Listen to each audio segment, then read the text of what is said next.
We don't get time off from our kids. We're like 24/7 parents. With them. Yeah. So that being said, when I'm with my kids, like I get so frustrated with my 2-year-old because she's doing 2-year-old stuff. Mm-hmm. And I want her to be doing 5-year-old stuff. Yeah. And it's like, bruh, she's 2. Yeah. Like that's not how it works. Like you gotta, like, you know what I mean? You gotta appreciate where she is now and like give her grace for the phase. Yeah, give her grace for the phase that she's in right now in her life. She's 2.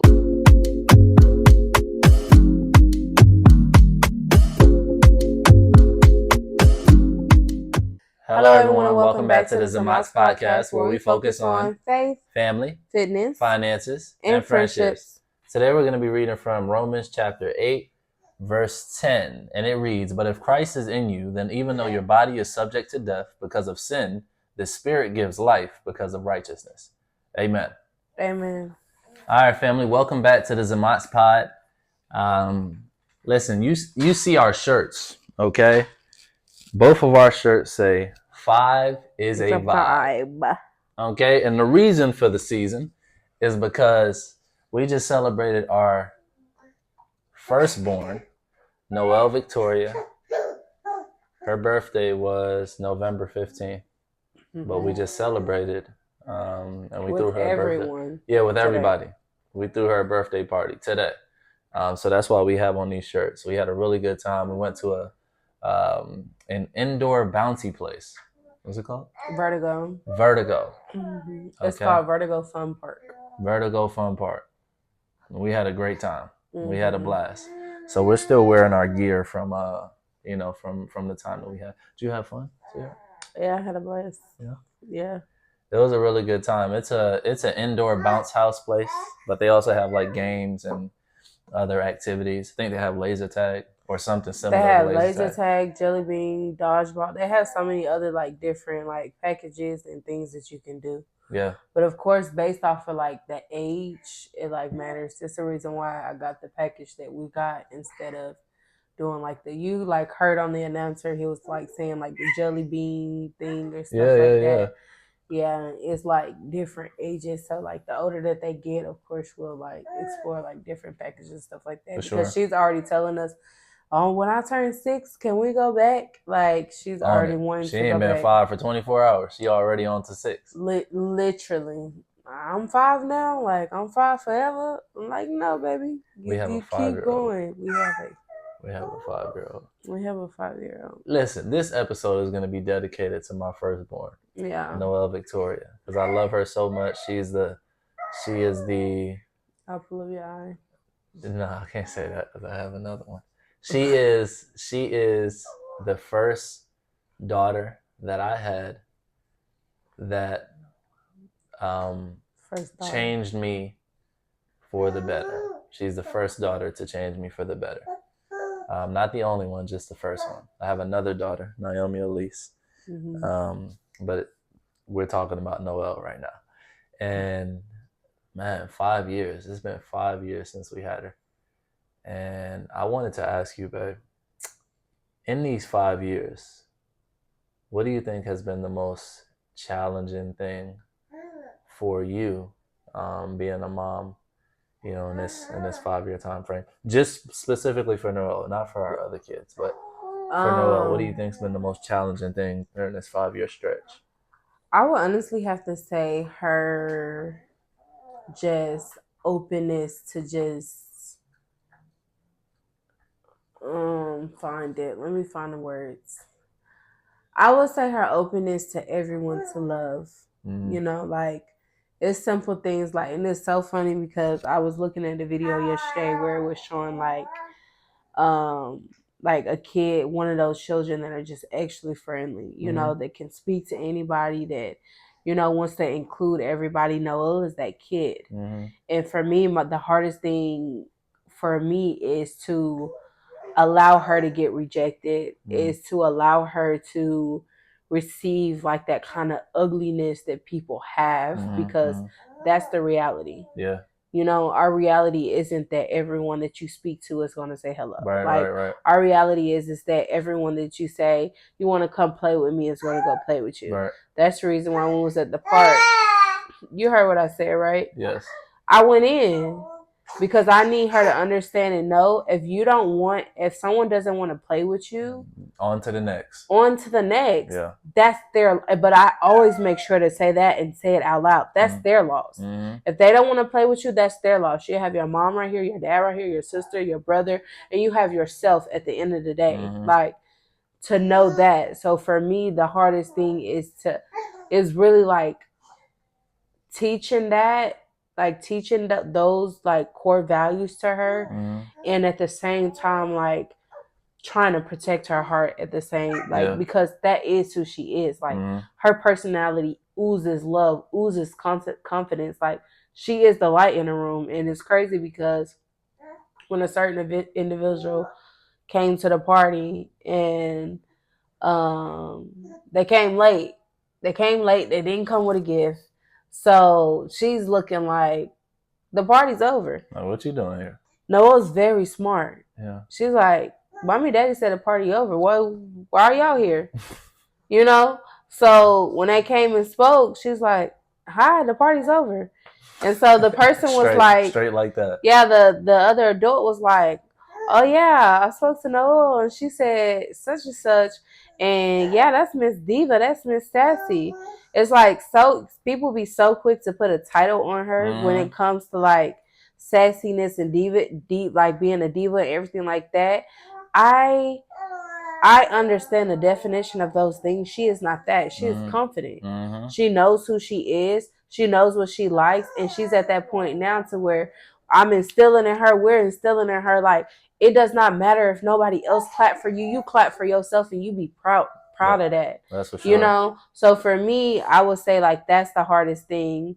Not hardest thing, but that's the thing that I've had to push myself and grow and like change to be able to not dim her light, to encourage her and always be her number one cheerleader, because I am that.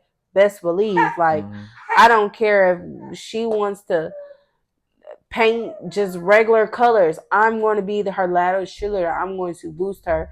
But it's a matter of how I do that to make sure that I'm not assassinating her character or her personality. Like, that's really difficult because she has such a bright spirit. Like, she's such a bright light. Like, so it's with her, that's the hardest thing to like kind of like navigate when it comes to parenting. It is 5 years, starting with Noel, of course. What do you feel like is the hardest thing, or what has been the most challenging thing for you as a father to her? I wasn't prepared for my own question. Okay. The hardest thing as a father, being a father to Noel, what's been the hardest thing for me?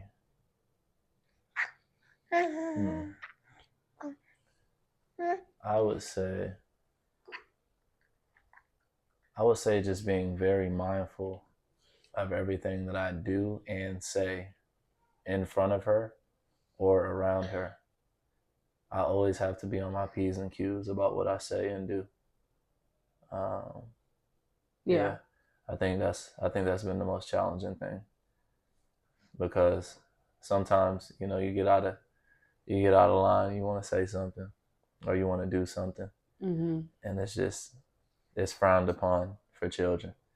You know what I mean? So I think that's been the most hardest thing, is just keeping myself in check. You know, watching my mouth, watching the things that I listen to, the things that I watch, all of that, you know, keeping myself on my toes in her presence, so that I can set a good example. You know what I mean? And I want to second what you say too, because that's another thing that, you know, has been a challenge for myself as well. It's just trying to teach her that it's okay to be a people person and it's okay to speak to people, but it's not okay to overextend yourself and to like go out of your way to try and speak to somebody, or try to, you know, please somebody and really like sacrifice yourself. Like, trying to teach that to a 5-year-old is extremely difficult. Yeah. You know what I mean? That's like not easy to do, trying to teach that to a child, you know. So you kind of gotta, it's like a tug of war match. It's like, It's like, yeah, Noel, you can say hi to this person. Oh, they didn't say hi back. Oh, it's okay. Oh my goodness! Every time we start recording, we get a 6-month-old baby named Nazir Zain that wants to come in and interrupt. Okay? Yes. Do you want a solo? Do you want a solo? Huh? You see, we trying to record. He could care less. So yeah, that's my response to that question. Yeah. You have a question for me? I have another question for you. You can ask your question. Here. Wait, I got a sidebar. Okay, it's so crazy you said his full name. So just like what happened at the party is like, I'm checking us in, right? And he's like, you didn't do a waiver for Noel. You didn't do a waiver for Noel. I'm like, yes, I did a waiver for Noel. Like, I'm the mom of the party. I even did a waiver for him. I did a waiver for all of us. Right. And I'm like, he's like, yeah, and then he goes underneath my name and says all of the names. He goes, there's only a Noel Victoria. He said, it's only this name, you know. He said, it's only this long word put together. I said, that's her name. I said, that's her name. Her name is Noel Victoria. Oh, you guys put it all together. I said, that is her first name. That is her full name. Her name is Noel Victoria. If you want her middle name is Irene Zamot. Her name is Noel Victoria. That is her first name. I didn't make that, like, that word is her name. Yeah. It was, oh, I'm sorry. Yeah, I said, get it together. It's Noel Victoria. That is her name. That is not her middle name. That is her first name. Yeah. And he was like, oh. I'm like, yeah. In case y'all don't know the backstory. All of their names, he did that for Naomi name too. Like looking for Naomi name. Her name is Naomi Elise. It's not just Naomi. That's why I was up there for so long, because he kept telling me, oh no, there's no Noel here. He's like, there's a Noel Victoria. I said, that's her. Yeah. Noel Victoria. Yeah, that's her. So just so y'all know, in case there's ever any confusion and you hear us saying certain names. Yeah, so there's some new people tuning into this, I'm sure. So my mother named me John Daniel. Okay, so my first name is John Daniel. People always ask me, is your name Jonathan? Or yeah, really just Jonathan. I'm like, no, it's John. But now more recently I've been saying it's John Daniel, right? Just so they know, like my first name is John Daniel. Okay, so my oldest daughter, Noelle, the one whose birthday just passed, her name is Noel Victoria. And then our second born, who's 2 years old, her name is Naomi Elise. And then our 6-month-old right here, who likes to make grand entrances. Say your name. His name is Nazir Zain. Okay, so all of our children have the double first name, I guess you can call it. Really just a first name. Yeah, because it's basically two names. It's two names, but it's as one. Yeah, right. So here's my next question, sweetheart. Mm-hmm. What has been the biggest lesson that you've learned so far as a parent for all of our children? Excuse me. The biggest lesson for all of our children, I would have to say, is it doesn't matter what you say, it matters what you do. Boom. It does not matter what you say, it matters what you do. I like that. One more time. It does not matter what you say, it matters what you do. That part. In everything. It doesn't matter if you said, when you wake up from your nap, I'm going to make you Kool-Aid. If you wake up from that nap and you go brush your teeth, take a shower, your children are going to be waiting for that Kool-Aid. Mm-hmm. The moment that you do not make that Kool-Aid and you put it off, or you say another day, they're losing an inch of trust in your word. Mm-hmm. You're teaching them that your word doesn't matter. So for me, I learned that very quickly whenever I was just agreed just to keep them quiet and say, oh, yes, we'll go to the park. We'll go to the park after you guys finish your snack. Mm-hmm. The snack is finished. I have cleaned. I am tired. I do not want to take y'all to the park. They could care less. Proceeds to try to distract them with other things. We can paint. We can play with this quicksand that's going to make a mess and I'm going to have to clean again. I don't want to take y'all to the park. All that is done. It is 9 o'clock at night. You know what's coming out their mouth? We're going to go to the park? Mommy, you said we was going to go to the park. Mm-hmm. Okay, Mommy's tired. I don't feel like going to the park. Well, why did you say that you was going to go to the park? We going to the park when Daddy get home? We going to the park. Daddy gonna keep Nazir and you gonna take us to the park? Like, they're not letting anything slide. So for me, I feel like that's the biggest thing. Like, you have to keep your word with a child. Yep. And that only disciplines you. Like, that's only disciplined me to where if I know deep down in my heart that I'm not going to take you to park, I don't say yes. I don't just be like, oh, yeah, we're going to go to the park later. No, I say no. I'll let you know. It depends on how y'all act. It depends on how the day goes. Because sometimes I just don't have it within me to play outside with y'all. Like, we can do something in the house. We can go outside on the balcony. Like, go on the porch or something like that. But sometimes I just don't have it in me to extend myself because I know if I take y'all outside, I'm gonna be irritable. Like, because I really like just don't have it in me. And that's me teaching them a lesson with that sometimes. And now it's just like Noah will be like, Mommy, you sit down and relax, and I'm gonna do this and I'm gonna do that.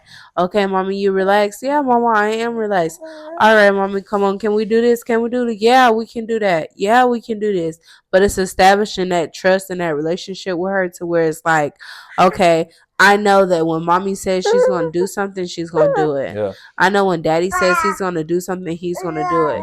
Because that matters. That's when they're older. When people say like, oh, when your kids become teenagers, they're not gonna have nothing to do with you. I don't really believe that because I know, and I've seen teenagers who everything that I'm calling my mom, I'm calling my dad. Like, I want my children, our children, to be those children. Like, I want you to call mommy and daddy for wisdom, for understanding, for advice. Like, I want y'all to be on our line if you have any type of confusion in this world. Yeah. If you not having a hard time like learning how to like navigate it and stuff like that, I want you to be able to call us. Like, I want you to be able to us be your first source. I don't want you going outside of our house. Although I feel like it's always a village that that we have certain people that I feel like they will call and text, or like they build that relationship with, to where they'll be able to ask them for advice. But I want their source to come from us, like that, and that starts now. A lot of when people are like when your kids become teenagers, they don't want nothing to do with you, or they don't really want to seek advice from you, is because what you say don't match what you do. Let me say that again. The reason why your kids don't want nothing to do with you, or don't come to you for advice first, or come to you at the last minute, is because your actions, your words don't match up with what you do. How does that make sense? How they're supposed to trust what you say if everything that you say, you're just talking about it? They don't see you walking it out. That don't make sense. That don't make sense to an adult. So why would that make sense to a child? It starts when they're little. It doesn't start when, they're 8 and 9 years old. At that age, they've already established their own personality and their own personal opinion. Yeah. Like, there's only so much stuff that you can say. Yeah, that's good. That's good. So for me, I would say the biggest lesson that I've learned and still learning to this day is that children are children. Oh yeah. You know what I mean? They don't get it. They don't understand. You have to say the same thing over and over and over and over and over again. That's a prime example. I already told both of them no to that candy because y'all done had cupcakes, candy. Y'all done had too much. Yeah, they care less. They're children. So trying to get down to their level mentally and really wipe our slate clean of like what we have in our head of how things should be, or how the child should be, or what they should be responding to, or what they should get. Listen, that's all a delusion. Okay? They are children. They don't get it. You got to say it to them a million times. We're adults and we don't get stuff. Like but with children, it's like even more important that you repeat yourself, and that you instruct, and that you are being mindful that they are children and they don't just grasp things immediately. Right? So I'm still learning that till this day. Like, I'll be like, I just talked to you about this, or we just did that, or I just told you no to this, and it's like you don't get it. And they're like, get what? You know what I mean? Like, they completely forget. So I think that's been one of the most challenging things till this day. And another thing I would say is, because we have 3 children, we have a 5-year-old, we have a 2-year-old, and we have a 6-month-old who's very active right now, clearly. Learning how to parent them differently, I think that's probably the most difficult thing. Yeah. Learning how to parent my 5-year-old like she's a 5-year-old, and parent my 2-year-old like she's a 2-year-old, and my 6-month-old like he's a 6-month-old. Like not treating my 5-year-old like she's the 2-year-old, my 2-year-old like she's the 5-year-old, or my 6-month-old like he's the 2-year-old. You know what I mean? Like, learning how to parent them differently is extremely difficult. It's like a switch that you got to turn on for every child. Yeah. It's like, I got to remember that she doesn't understand this, or this one understands this, but they don't. But you can't talk to her like that because she really understands like what you're saying. You know what I mean? So it's like being mindful of those things as a parent is important if you want to be a good parent. If you don't want to be a good parent and you can care less, just do it all. You throw away what I'm saying. But if you want to be a good parent, you have to be mindful of your parenting styles with each of your children, because they're in different age brackets and they operate differently, right? Yeah. My 2-year-old doesn't operate like my 6-month-old. My 6-month-old doesn't operate like my 5-year-old. My 5-year-old doesn't operate like my 2-year-old. Like, they all have completely different sets of programming, right? So to keep that in mind, I get so frustrated throughout the day. Yeah. Like, I'm a very active father, okay? When my wife goes to work, I'm with my children. When I go to work, my wife is with our children. It's no, like, we don't get time off from our kids. We're like 24/7 parents. With them. Yeah. So that being said, when I'm with my kids, like, I get so frustrated with my 2-year-old because she's doing 2-year-old stuff. And I want her to be doing 5-year-old stuff. Yeah. And it's like, bruh, she's 2. Yeah. Like that's not how it works. Like, you gotta, like, you know what I mean? You gotta appreciate where she is now and like give her grace for the phase. Yeah, give her grace for the phase that she's in right now in her life. She's 2. Like, she doesn't get it. So yeah, it's a work in progress. Speaking of our 2-year-old, we just told her 3 or 4 times we're recording not to come in here. That doesn't mean anything to her at all. She walks right in. Why you keep coming in here if we're recording? Yep. I don't know. Doesn't mean anything to our 5-year-old neither, because she walks in too. Yeah, so I just feel like a lot of the times I feel like that's why we'd be like, she's 2. Like Naomi, like, she's 2. She's 2. Because we've reached the level of parenthood to where we have a child that is self-sufficient. Like, of course, she depends on us a lot, but it's not as much and not as demanding as our 6-month-old and our 2-year-old. Noelle legit can wake up in the morning time. She will get her tablet. She will fix her something to eat, and she will chill out until we wake up. The only time she's going to wake you up is if she didn't use the bathroom and need help with that. Like, our 2-year-old, as soon as she wakes up, is ready. It's time to Everybody got to get up. She needs to eat. She needs something to drink.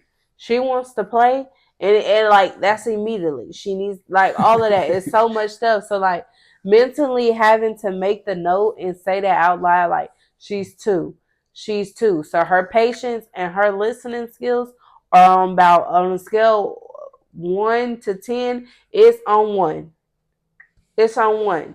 And then just like learning and navigating how to deal with each child. Each child individually is different, and I feel like I commend us for that a lot, because we do we do cater how we deal with all of them different, because we understand Naomi and Noah is 2 different people. When Naomi reached the age of 5, her personality is going to be something completely different from Noelle's. For sure. Although they're getting the same teaching and foundations, they're their own person. The way they function, the way that they receive correction and love is completely different. Naomi's the type of person, she do want all the love in the world, but she wants to receive that on her own time. On her own time, yeah. Noelle, you can kiss and hug on her all day. She's going to eat it up. Yum, yum. Not serious.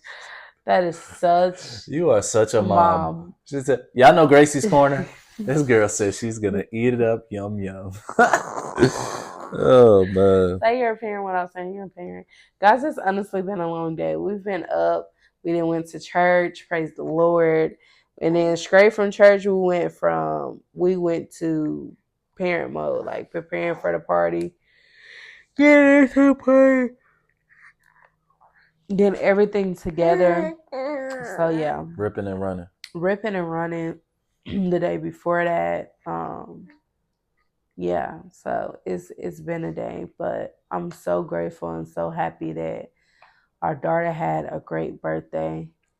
And how do you feel about, like, I won't even say parents that, throw parties, or, there's different type of parents, I feel like, when it comes to celebrating their kids. Some people keep it very quiet and low key to where it's like you barely even know it's their child's birthday, which is nothing wrong with that. To each his own. But how do you feel about it when it comes to, I guess, different parents trying to compare or compete, or try to do something for their children that aren't necessarily catered towards their child personality? And I'm going to just give an example when it comes to that. Say Naomi. She's more of the quiet, calm, collective child or whatever. Not even really. I'm like, just somebody else's child that's calm and quiet, and you throw them a big party like how we did in a little today. In my head, it's like, why would you throw that child a party when that's not their personality? And that's not what they want. So I think it's very simple. You can talk to your child and get an idea of what your child wants. Also, if you know your child, then you have a good idea of what your child would like or wouldn't like, right? So for a parent that knows that their child isn't really like outgoing like that, really isn't that social, doesn't really feel comfortable around a lot of kids or a lot of strangers, so to speak, you wouldn't want to throw them some type of like big get together or party if that's not really gonna please your child. Like they're not gonna have a good time. Yeah. You know what I mean? So I just think that it is important that as parents we really pay attention. You know what I mean? Our kids talk to us and they tell us what they like, or you can kind of see patterns in their behavior, or patterns in maybe the things that they watch or the things that they are attracted to. You can get an idea of what kind of child you're dealing with, you know what I mean? And the things that they like or what they dislike. So I think that's super important to just pay attention, you know what I mean? And be present, not be so consumed with, life and bills and things that you got going on, your own concerns, right? And kind of push them to the side, or make them feel like they're a burden in a sense. You don't want to make your kids feel like that. You definitely want to try and be as present as possible, and really pay attention to their needs and their wants based on, the signs that they show you, right? And the things that they say to you. So I think that's important. I also want to mention, okay, there's such thing as party etiquette. Okay. Listen. What you about to say? Because you trying to find it. I am trying to find it. I understand that not everybody is aware of party etiquette. I, at one point, wasn't aware of party etiquette, but I've been made aware. So now I'm going to let the world know about this thing here called party etiquette. It's much better to text someone in advance and let them know if you're going to be late.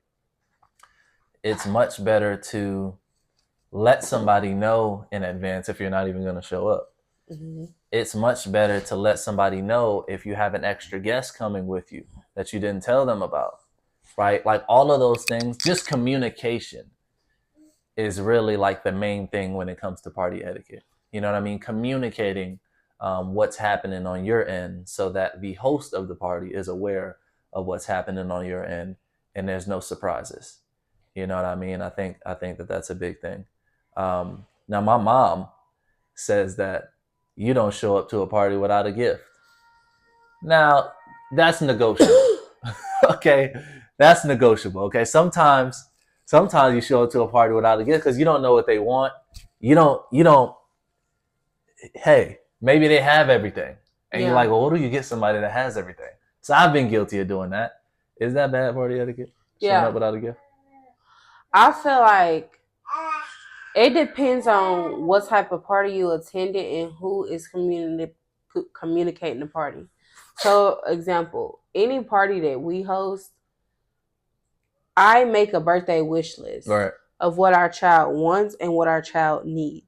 In most cases, on birthdays, I try to put on the list what they want because their needs are already provided from us throughout the year. Like, so that's not something necessarily that I put on there. So with that, that's been communicated. So if you show up and you don't have one of those things that are on the list, I feel like that's bad party etiquette. Yeah. Like you're just doing. I would agree with that. You're just doing any and everything, or even if the simple fact is like if you're coming to a party to where it's like example like a party place like we went to today and you're late, or you don't show up with a gift. This is the thing. If you show up on time and you don't have a gift, the gift isn't what matter. Right. I want your child there for my child to be able to play with and experience those core memories. So I feel like for a lot of parents, it's like I would rather you come and bring your child so they can create that memory. But it's a child, so what child doesn't want a gift? Right. You know? So even if it's something, it doesn't have to be something big and expensive. You can just put $5 in a card, $10 in a card. A child really doesn't know the value of money just yet. Like, and all that money goes to our baby. And you know, she's the type of girl that forgets her purse in a car when we go in the store. So she ends up intentionally. She just did that yesterday. Yeah. She got a lot of money. Okay. She got a wad of money. And she tells you about it. Yeah, I got money. And I say, okay, well, bring your money. She brings her money, but she leaves her purse in the car. She will pick up her purse. And when we go in that store, she will leave that purse purpose. She will put that purse off of her shoulder and leave it in the car so she don't got to spend her money. She's a smart girl. I've always told her that since she was little. And she's actually like listened to it. So I wonder where she gets that from. Listen, I'm through. I don't got nothing else to say. All I gotta say is that when people are throwing parties, I feel like the reason why a lot of adults don't do parties and do stuff like that no more is because you do put time, effort, and money into paying for certain play places. And when people don't show up, and when it's as simple as this, adults don't know how to keep their word. Bingo. Adults don't know how to keep their word. This segment is about children and all this other stuff, and but I want to get into the adults. Adults will tell you that they're coming on time, and don't. Adults will say, what do you need? What do you need? Don't help you and don't provide whatever it is that they said. Adults have a hard time with keeping their word. So as a parent, do I keep you around or do I say hasta la vista? Goodbye. I'm going to say I love you, but you dead wrong. Like, I've already talked to a certain individual, like, you're late. The party is completely over. It's so over that we're just sitting up here chillaxing. You get what I'm saying? Yeah. Like, that is out of order. It's so because over. I'm the type of person that I communicated this 2.5 weeks, 3 weeks in advance. On multiple occasions. All week, I'm sending out confirmations. I'm sending out this so that I know. I didn't went out my way to get extra stuff to make sure that every child, regardless if it was an extra person or not, had something or was leaving out of the party with something in their hand. Yeah. You get what I'm saying? So to me, as a parent, to me, just in general, it's disrespectful when you don't have the courtesy to even text me or to apologize. Because what happened is you gave me your word and said that you was coming. You gave me your word and said that you and your children were coming. And when you did not, it's the principle behind it. No, I did not necessarily need your presence there. It's appreciated if you and your child's presence is there. It's all love if you and your child's presence is there, but I don't need it. If just me, you, and our family would have showed up, we would have had a blast regardless. Okay, yeah. So that's basically what I have to say. Stick to your word as an adult, period, point blank.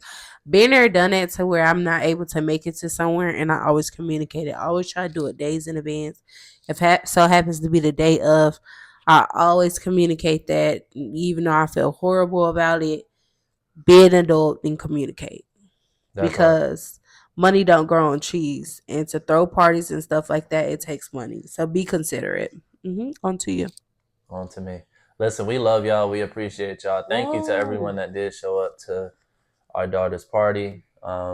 Thanks for the love. Thanks for the gifts. Thanks for your children, right? And your presents, with not presents like gifts, those two, but like presents like presents. Yeah.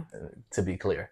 But anyway, we appreciate y'all. And that concludes this episode, family. Noel has a message at the end.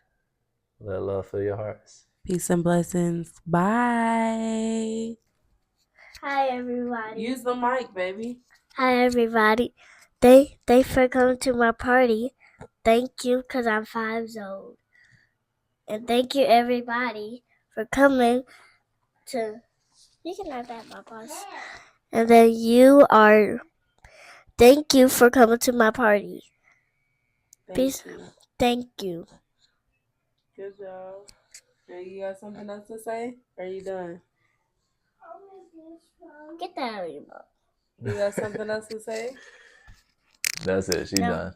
Okay.